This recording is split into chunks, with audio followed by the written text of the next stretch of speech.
Le diabète est une maladie grave qui dure toute la vie et tue plus d'1 million de personnes chaque année et tout le monde peut en être atteint.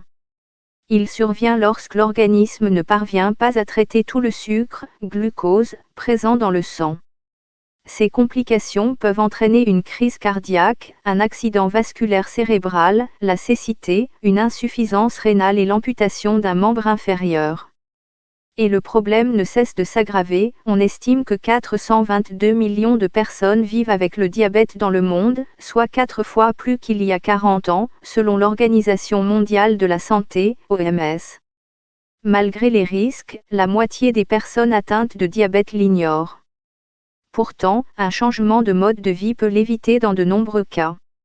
Voici comment, lorsque nous mangeons, notre organisme décompose les glucides en sucre, glucose. Une hormone appelée insuline, produite dans le pancréas, demande ensuite aux cellules de notre corps d'absorber ces sucres pour produire de l'énergie.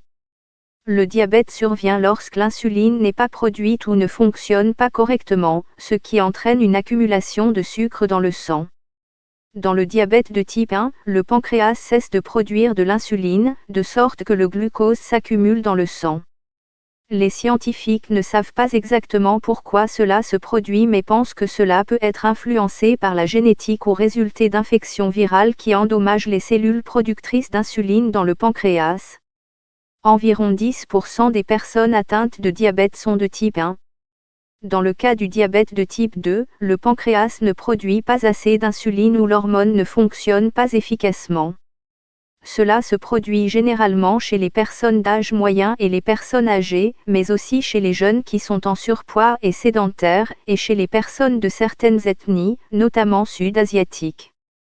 Certaines femmes enceintes peuvent être diagnostiquées comme souffrant de diabète gestationnel lorsque leur organisme ne parvient pas à produire suffisamment d'insuline pour elles et le bébé.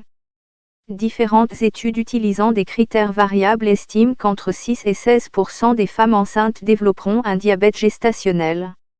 Elles doivent contrôler leur taux de sucre par le biais d'un régime alimentaire, d'une activité physique et barre oblique ou d'application d'insuline pour éviter qu'il ne se transforme en diabète de type 2. On peut également diagnostiquer un prédiabète, c'est-à-dire un taux élevé de glucose dans le sang, qui peut conduire au diabète.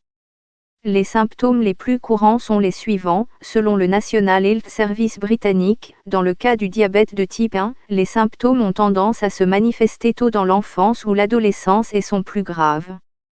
Les personnes les plus exposées au risque de diabète de type 2 ont plus de 40 ans, ou 25 ans pour les personnes originaires d'Asie du Sud, ont un parent, un frère ou une sœur diabétique, sont en surpoids ou obèses et sont d'origine sud-asiatique, chinoise, afro-caribéenne ou africaine noire.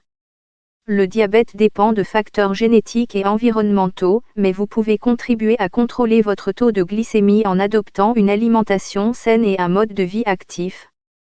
Évitez les aliments et les boissons sucrées transformées et remplacer le pain blanc et les pâtes par des produits complets est une bonne première étape. Le sucre raffiné et les céréales raffinées sont plus pauvres en nutriments car leurs parties fibreuses et riches en vitamines ont été retirées.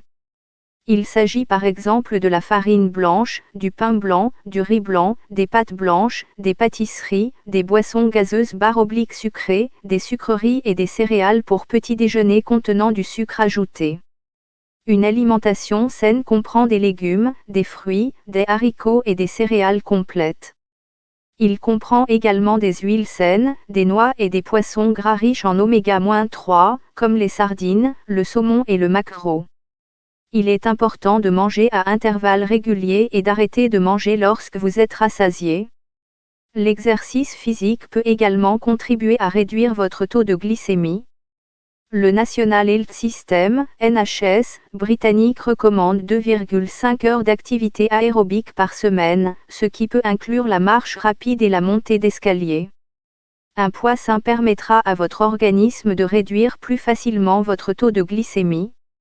Si vous devez perdre du poids, essayez de le faire lentement, entre 0,5 kg et 1 kg par semaine.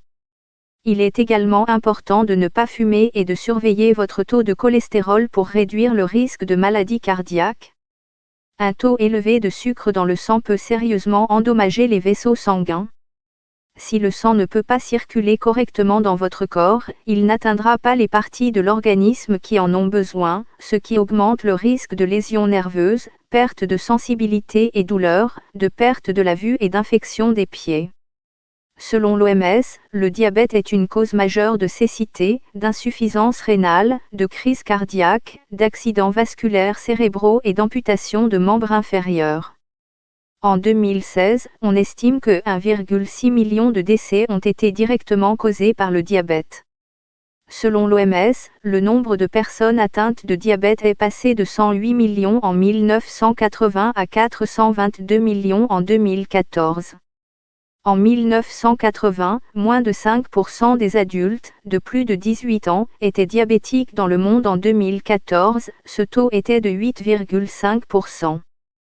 La Fédération internationale du diabète estime que près de 80% des adultes vivant avec cette maladie se trouvent dans des pays à revenus moyens ou faibles, où les habitudes alimentaires ont évolué rapidement. Dans les pays développés, il est associé à la pauvreté et à la consommation d'aliments transformés, moins chers.